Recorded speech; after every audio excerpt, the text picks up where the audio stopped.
Grabe, 60 na ang dollar.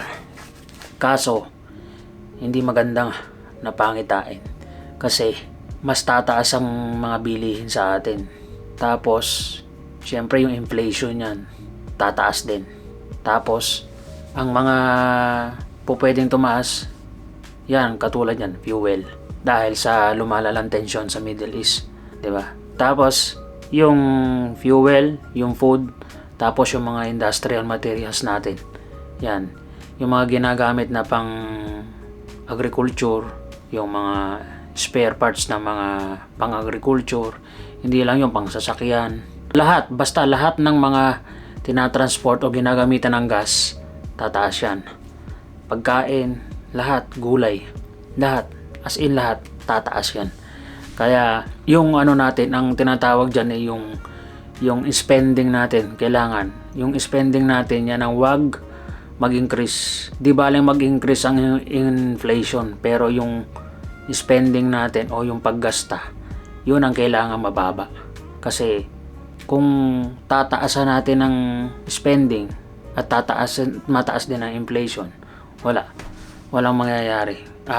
Bababa talaga ang sobrang bababa ang value ng peso pagka tumataas ang US dollar.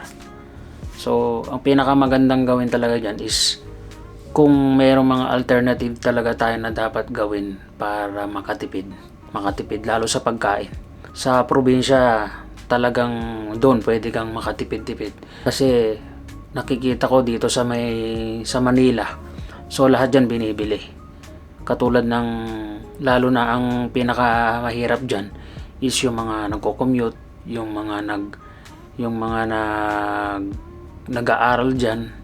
So nandiyan sila nagbo-board sila, lahat bibili nila. Sa taas na ng ngayon ng bilihin.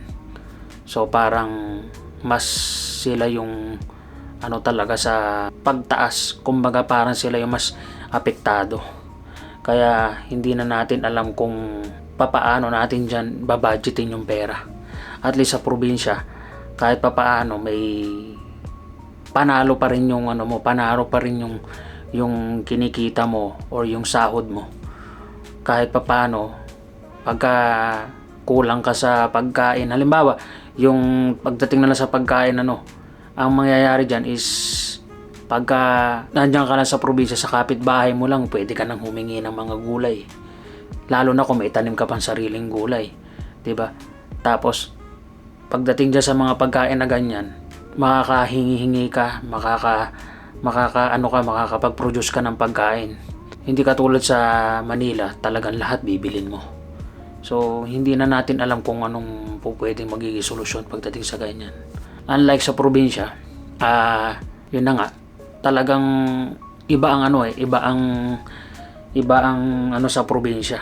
Kasi hindi ka nagbabayad doon ng, ibig sabihin niyan, hindi ka hindi ka nagrerenta. Kung may sarili kang bahay doon, malaking tsansa mo talaga na yung sahod mo is, pagka nandun ka sa probinsya, yung sahod mo talaga is may value kahit papaano. Pero pagka talaga sa Manila, ang hirap. May imagine ko pa lang, kung sabi ko nga, kung paano kaya ako kung hindi ako nakasakay, hindi ako nakaalis, tapos nagkaroon ng ganyan. So, ang hirap. Tapos, although may backup plan naman, so, kaya kahit papaano makakaraos-raos. So, paano na lang yung mga kababayan natin yun na nga na hindi nakasampa, hindi natuloy sa kanilang mga trabaho. So, kawawa rin. So, sana matapos na talaga yung gera na yan. Para lahat tayo makabalik na tayo sa realidad. Makapagtrabaho ng lahat ng dapat pupunta ng ibang bansa para magtrabaho, lalo na dyan banda sa may mga Middle East. Siyempre yung iba dyan hindi talaga umalis dyan, yung iba naman talaga umuwi. Kasi nakakatakot naman talaga. Kaya sino man po ang mga nandyan sa lugar na yan, mag-iingat po kayo. At yung mga hindi po umuwi, mag-iingat na lang po kayo dyan at magdasal. At sigurado naman po na may katapusan din yan. Kaya lang sana wag naman patagalin dahil antindi na ng inflation, antindi ng dollar, mataas na. Tapos mataas pa ang bilihin. So, yun lamang po, ingat po kayo at magkaisa po tayo sa ngayon sa panahon na to.